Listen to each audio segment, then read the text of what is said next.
કારણ કે હું ગીતાને માનું છું, ભગવાનને માનું છું. જે અર્જુન જે થઈ રહ્યું છે એ બરાબર થઈ રહ્યું છે, અને જે થયું એ પણ બરાબર થયું છે, અને જે થશે એ પણ બરાબર.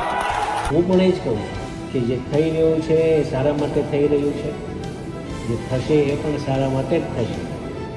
આ વાસ્તવિકતા છે, કેમ કે ઈશ્વરનો સંકેત એવો કંઈક હોય છે. આપણે કંઈક ખોટું કરીએ તો ઈશ્વર એટલા માટે જે થઈ રહ્યું છે સારા માટે થઈ રહ્યું છે. તો સ્વાભાવિક રીતે બને કેવું માર ખાવા વાળા હોય એના પરિવાર વાળા વિડીયો ઉતારી જાય. શું કામ? કે ભાઈ આ મારવા વાળો હતો. પણ આ લોકો તો પોતે મારે, પોતે વિડીયો બનાવે. એનું દુઃખ હતું મને મિત્રો, એ મને ખટકી ગયું હતું અહીંયા મગજમાં. નમસ્કાર, આપની સાથે હું આકાંક્ષા. તમે જોઈ રહ્યા છો અવર રાજકોટ. જયરાજ આહિર, બગદાણાના નવનીતભાઈ બંને વચ્ચે ભાવનગરની જે લાંબા સમયથી આ કોન્ટ્રોવર્સી ચાલી રહી છે એ વિવાદમાં એ સમાચાર સામે આવ્યા કે જયરાજ આહિરની જે સંડોવણી છે તેના પૂરતા પુરાવાઓ એસઆઈટીને મળી જતા તેમને જેલ હવાલે કરવામાં આવ્યા. ત્યાર પછી એ પણ સમાચાર આવ્યા કે તેમણે જે જામીન અરજી કરી હતી એ જામીન અરજી પણ ફગાવી દેવામાં આવી હતી. ત્યાર પછીથી લોકો એ રાહ જોઈ રહ્યા હતા કે આ સમગ્ર મામલાને લઈને માયાભાઈ આહિર શું પ્રતિક્રિયા આપે છે. ત્યારે અત્યારે સોશિયલ મીડિયા પર તેમનો એક વિડીયો વાયરલ થઈ રહ્યો છે. એ વિડીયોમાં આપણે જોઈએ તો માયાભાઈ આહિર શોલે મૂવીનો એક ડાયલોગ છે તેની વાત કરી રહ્યા છે અને એ રીતે વાત રજૂ કરી રહ્યા છે. હા, જોકે એમાં તેમણે નવનીતભાઈ કે જયરાજ આહિર કે આ જે આખો વિવાદ ચાલી રહ્યો છે તેનું કોઈ પણ પ્રકારનું નામ લઈને વાત નથી કરી. પણ લોકો અત્યારે એવું કહી રહ્યા છે કે કદાચ માયાભાઈ આહિરે આડકતરી રીતે આ વિવાદને લઈને જ આ રીતની વાત કરી હોય. તો સૌથી પહેલા તો એ વિડીયોમાં માયાભાઈએ શું કહ્યું છે તેના પર નજર કરીએ. જોશો નું ફ્રેશ હોય.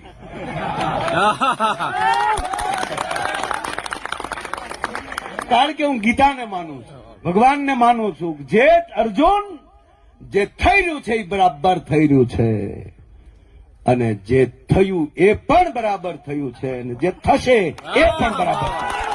બસ આ દ્વારકાધીશ કહે, હું નહીં. હું પણ એ જ કહું છું કે જે થઈ રહ્યું છે એ સારા માટે થઈ રહ્યું છે, જે થશે એ પણ સારા માટે જ થશે. આ વાસ્તવિકતા છે, કેમ કે ઈશ્વરનો સંકેત એવો કંઈક હોય છે. આપણે કંઈક ખોટું કરીએ તો ઈશ્વર એટલા માટે જે થઈ રહ્યું છે સારા માટે થઈ રહ્યું છે એટલામાં સમજી જવાનું હોય કે આટલામાં રોકાઈ જવાનું હોય, આગળ વધાય નહીં.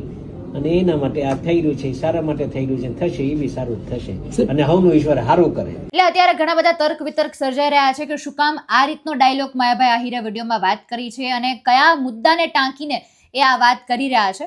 તેની જ વચ્ચે બીજા સમાચાર પણ સામે આવ્યા કે સુરતમાં વિશાળ કોળી સમાજના બેઠકનું આયોજન કરવામાં આવ્યું. તેનું સંબોધન હીરાભાઈ સોલંકીએ કર્યું હતું અને ખૂબ આકરા પ્રહારો કર્યા હતા. તેમણે જે એમાં વાત કરી છે તેમાં એ રીતે વાત કરી કે 8 લોકો ભેગા થઈને એક વ્યક્તિને મારે છે અને પછી માફી પણ નથી માંગતા. અને એ પહેલા પણ એ જ્યારે નવનીતભાઈને મળવા માટે જાય છે તે સમયે પણ એ રીતની વાત સામે આવી હતી કે જે કોઈ પણ ચમરબંધીઓ છે એમને છોડવામાં નહીં આવે.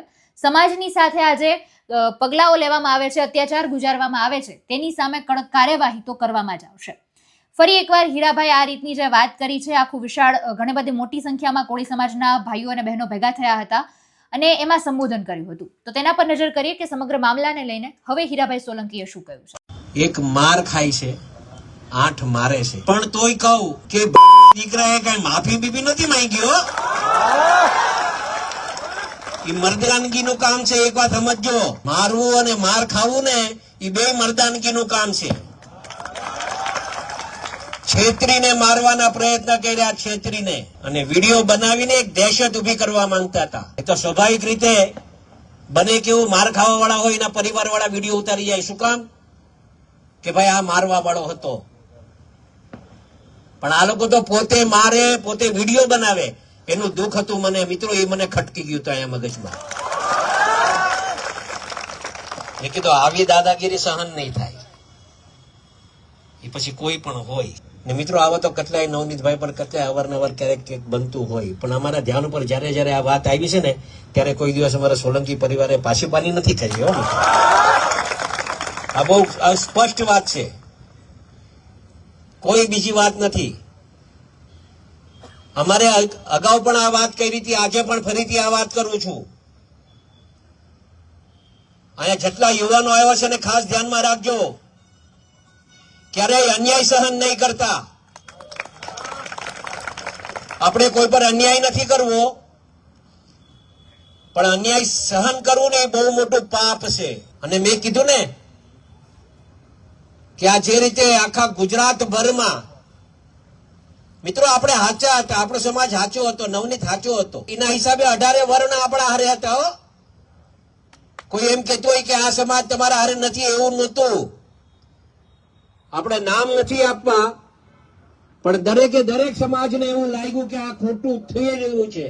અને એમાં આ તો કહેવાય ને ન્યાય અને અન્યાયની લડાઈ હતી, અને ન્યાય ઈશ્વર જોતો હોય ને, અને ઈશ્વરે આપણે ન્યાય આપ્યો છે. મિત્રો એક વાત સમજો.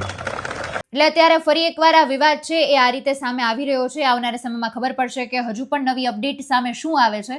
પણ ફિલહાલ તો અત્યારે જયરાજ આહિરને જે જેલ હવાલે કરવામાં આવ્યા છે તેને લઈને આ કેસ છે એણે નવો વળાંક લઈ લીધો છે. આવનારા સમયમાં ખબર પડશે કે નવું શું જોવા મળે છે. સમગ્ર મામલાને લઈને આપનું શું કહેવું છે એ કમેન્ટમાં જણાવજો. ફરી મળીશું. હવે મને રજા આપશો. નમસ્કાર.